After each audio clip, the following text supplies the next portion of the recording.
Hi friends, this video shows how to fix all mobile data problems. Mobile data not working, slow internet, all these issues. Please don't forget to subscribe this channel. Please like and share the video. Go to settings. Tap on the settings app icon. Go down, tap on general.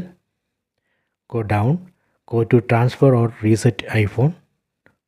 Tap on reset. Tap on reset network settings. Enter screen lock password.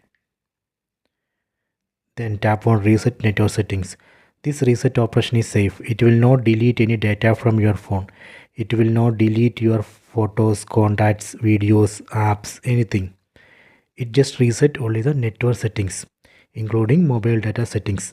That's all. Tap on this reset network settings. Please wait. Okay, reset operation has been completed. Enter screen lock password. After this reset operation, we can check mobile data. That should work. So this way we can reset mobile data settings and fix all mobile data issues.